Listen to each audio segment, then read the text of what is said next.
This is just a sample of the audiobook. To get the complete audiobook, access the link posted in the first comment. They weren't smart, and they weren't proficient. They didn't withdraw, and no one tried to circle around. Instead, the center guy took another step forward, alone. He dropped into some kind of generic martial arts stance, let out a high-pitched wail, feinted a jab to the stranger's face, then launched a reverse punch to the solar plexus. The stranger brushed it aside with the back of his left hand and punched the guy's biceps with his right, his middle knuckle extended. The guy shrieked and jumped back, his axillary nerve overloaded and his arm temporarily useless.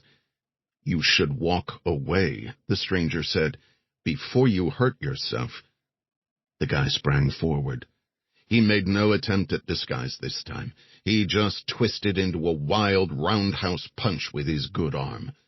The stranger leaned back. The guy's fist sailed past. The stranger watched it go, then drove his knuckle into the meat of the guy's triceps. Both his arms were now out of action. "Walk away," the stranger said, "while you still can."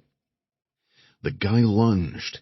His right leg rose, his thigh first, then his foot, pivoting at the knee, going for maximum power, aiming for the stranger's groin, but not getting close, because the stranger countered with a kick of his own, a sneaky one, straight and low, directly into the guy's shin, just as it reached maximum speed, bone against toe cap.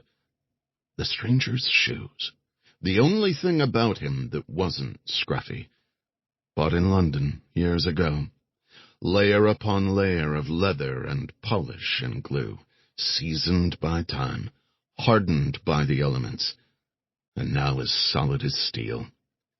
The guy's ankle cracked. He screamed and shied away. He lost his balance and couldn't regain it without the use of his arms. His foot touched the ground. The fractured ends of the bone connected. They grated together.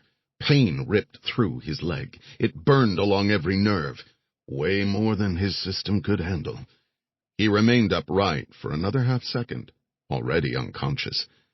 Then he toppled onto his back and lay there, as still as a fallen tree.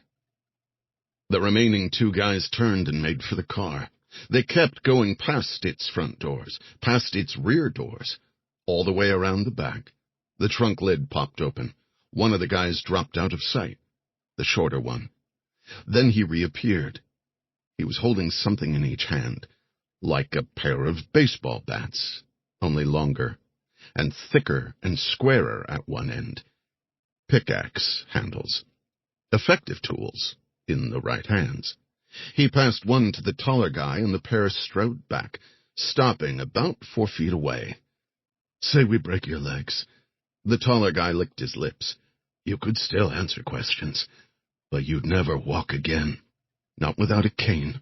So stop dicking us around. Get in the car. Let's go." The stranger saw no need to give them another warning.